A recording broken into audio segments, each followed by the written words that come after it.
इच्छा की कि भगवान आकर उसके हृदय में आकर बंद हो जाते हैं, अवरुद्ध हो जाते हैं। अपनी इच्छा से आते तो हैं, अपनी इच्छा से जा नहीं सकते। यह श्रीमद् भागवत साक्षात भगवान का वांग्मय स्वरूप है, शब्दमय स्वरूप है। भगवान के अनेक स्वरूप हैं। भगवान के धातुमय स्वरूप हैं। धातुओं की भगवान की प्रतिमाएं हैं, वे भगवान का स्वरूप हैं। स्वर्ण की प्रतिमाएं, रजत की प्रतिमाएं, ताम्र की प्रतिमाएं, पीतल इत्यादि अष्ट धातुओं की प्रतिमाएं, वे भगवान के धातुमय स्वरूप हैं। ऐसे ही भगवान के पाषाणमय स्वरूप हैं। श्वेत पत्थर के, लाल पत्थर के, काले पत्थर के, ये भगवान के पाषाणमय स्वरूप हैं। भगवान के काष्ठमय स्वरूप भी हैं, लकड़ी के। आपने देखे शर्मा जी, लकड़ी के स्वरूप कहाँ है बताओ? हाँ? लकड़ी के स्वरूप के सबसे बड़े प्रतिष्ठित भगवान हैं भगवान जगन्नाथ। भगवान जगन्नाथ काष्ठमय स्वरूप में दर्शन दे रहे हैं।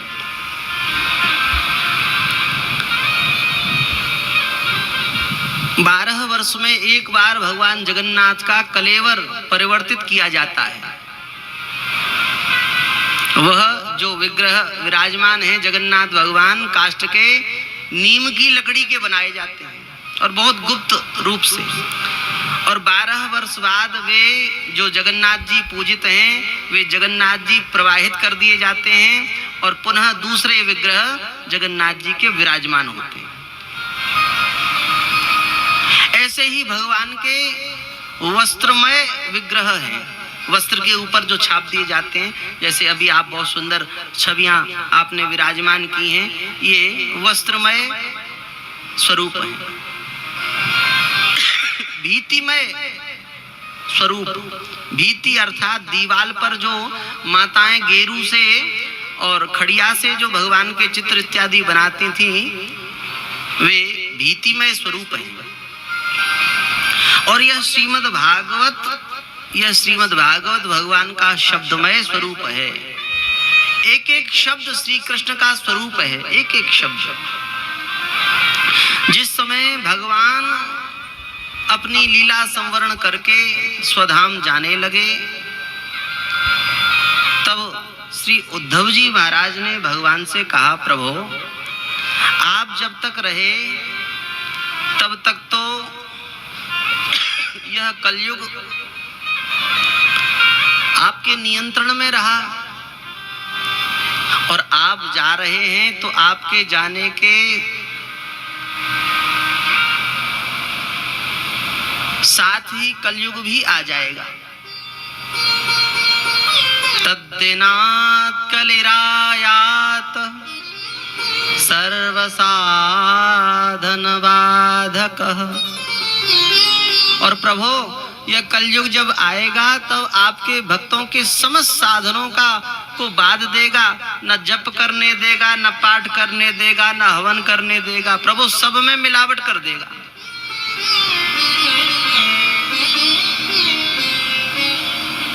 मंदिरों में मिलावट कर देगा। मंदिरों में देव प्रतिमाएं सुरक्षित नहीं रहेंगी। प्रभु यज्ञ में मिलावट कर देगा। यज्ञ की सामग्री ही शुद्ध नहीं मिलेगी। यज्ञ के यजमान ही अधिकारी नहीं मिलेंगे। यज्ञ के आचार्य नहीं मिलेंगे। यज्ञ का स्थान नहीं मिलेगा।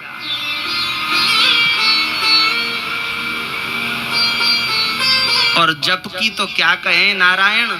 जप तो ऐसा है कि भगवान ने कहा जप सबसे बड़ा यज्ञ है। यज्ञानाम जप यज्ञोस्मि। परंतु वह जप यज्ञ भी अब संपूर्ण फल देने में असमर्थ हो जाएगा। क्यों?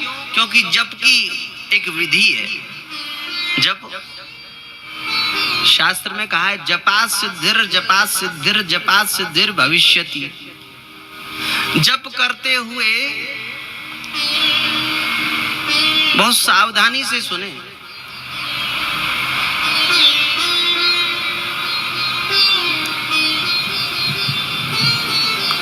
न जाने कौन सा शब्द आपके काम का हो। वैसे तो सभी शब्द काम के हैं,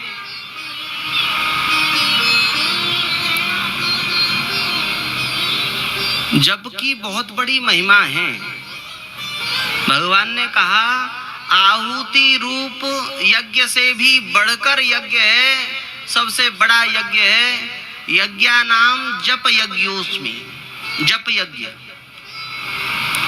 परंतु वह जप यज्ञ की भी विधि है। वह जप यज्ञ जप जिस मंत्र का किया जा रहा है उस मंत्र के देवता की माला पर ही किया जाए। जैसे उदाहरण के लिए समझें, आपको गणेश जी का जप करना है तो गणेश मंत्र का जप तुलसी की माला से नहीं होगा। गणेश मंत्र का जप करने के लिए आपको सिद्धि चाहिए तो आपको लाल चंदन की माला पर जप करना पड़ेगा। आपको भगवान शंकर के मंत्र का जप करना है तो रुद्राक्ष की माला पर करना पड़ेगा। भगवान रामकृष्ण हरि के मंत्र का जप करना है तो वह तुलसी की माला पर करना पड़ेगा। भगवती सरस्वती जी के मंत्र का जप करना है तो वह स्फटिक की माला पर करना होगा। और लक्ष्मी जी का जप करना है तो वह मोती की माला पर करना चाहिए अथवा लाल चंदन की माला पर। तो माला का भेद हो गया और आसन का भेद हो गया। जिस देवता का जप करना है उसी का आसन भी धारण करना है। किस देवता का जप कुशा के आसन पर होगा, किस देवता का जप ऊन के आसन पर होगा, किस देवता का जप मृगचर्म पर होगा, किस देवता का जप किस प्रकार के आसन पर और किस रंग के आसन पर होगा, ये भी विधि है। और फिर जप करते हुए मंत्र की शुद्धि और मंत्र शुद्ध के साथ में मंत्र के अर्थ का अनुसंधान, मंत्र के का अर्थ भी ज्ञात होना चाहिए। हमारे यहाँ जब वैष्णव दीक्षा दी जाती है तो वैष्णव दीक्षा के साथ मंत्रराज का अर्थ भी बताया जाता है उस शिष्य को। जिस शिष्य को वैष्णव दीक्षा दी जाती है, मंत्रराज का उपदेश किया जाता है, उसे मंत्र का अर्थ भी बताया जाता है। गायत्री का जब मंत्र प्रदान किया जाता है तो गायत्री मंत्र का अर्थ भी बताया जाता है, क्योंकि अर्थ के अनुसंधान के सहित, अर्थ के चिंतन के सहित ही जप का संपूर्ण फल मिलता है। बहुत कठिन है प्रभु, ये सारे साधन कलयुग में बाधित हो गए हैं और आप जा रहे हैं। तो प्रभु, इन संतों की गति क्या होगी? ये संत किसकी शरण में जाएंगे? ये वैष्णव जन, ये भक्त जन किसकी शरण में जाएंगे? कौन इनकी रक्षा करेगा? भगवान ने कहा, उद्धव, मैं एक रूप से तो जा रहा हूं किंतु दूसरे रूप से सदैव मैं श्रीमद् भागवत में ही रहूंगा। श्रीमद् भागवत साक्षात मेरा स्वरूप है। तेने यंग मयि मूर्ति प्रत्यक्षा वर्तते हरे। ये भगवान का शब्दमय स्वरूप है। जो फल बहुत विश्वास पूर्वक कह रहे हैं, जो फल गोविंद देव जी का दर्शन करने का है, जो फल बांके बिहारी जी के दर्शन करने का है, जो फल बद्रीनाथ जी के दर्शन करने का है, उससे कम फल नहीं, श्रीमद् भागवत का फल उससे बहुत अधिक है। यह भगवान का शब्दमय स्वरूप है। यह श्रीमद् भागवत 12 स्कंदों से युक्त है।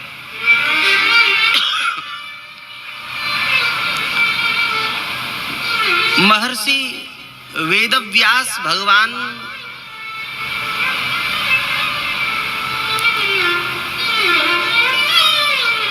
के द्वारा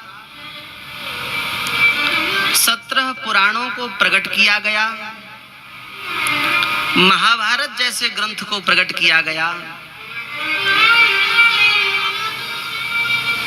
किंतु फिर भी श्री महर्षि वेदव्यास भगवान को शांति की प्राप्ति नहीं हुई, कृतकृत्यता का अनुभव नहीं हुआ। तब श्री नारद जी महाराज की प्रेरणा से, उनके उपदेश से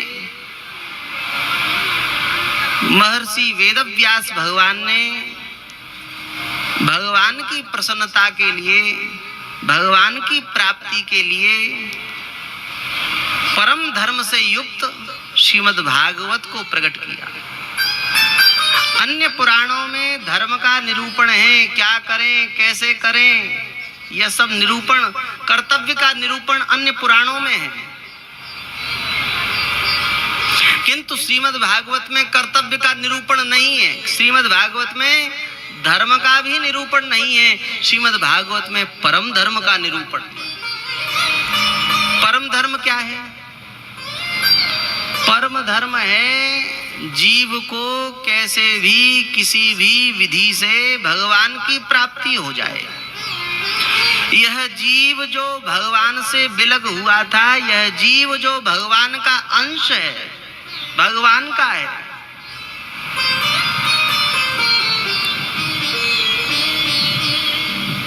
ईश्वर अंश जीव विनाशी, ईश्वर अंश जीव विनाशी, ईश्वर अंश जीव अविनाशी, ईश्वर अंश जीव अविनाशी, चेतन अमल सहज सुख राशि, चेतन अमल सहज सुख राशि।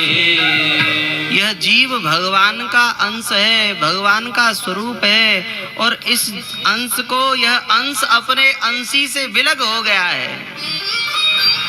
जीव जब ते हरिते बिलगायो, जब से यह भगवान से अलग हो गया है, जब से यह भगवान से विमुख हो गया है, तब से यह कष्ट पा रहा है, दुख पा रहा है। इसके दुखों का अंत क्या है? इसके कष्टों का अंत क्या है? इसके दुखों का अंत है इसे अपने निज घर की प्राप्ति हो जाए, इसे अपने आत्म स्वरूप की प्राप्ति हो जाए, इसे अपने भगवान की प्राप्ति हो जाए, ये भगवान का बन जाए। और ये भगवान का कैसे बनेगा? इसे कैसे भगवान की प्राप्ति होगी? उसका उपाय है यह श्रीमद् भागवत। जीव इस संसार के संस्कृति के चक्कर में फंसा है, उसके दो कारण हैं। बहुत सावधानी पूर्वक सुने प्यारे राम जी। जीव के संस्कृति के चक्कर में घूमने के दो कारण हैं, मैं और मेरा।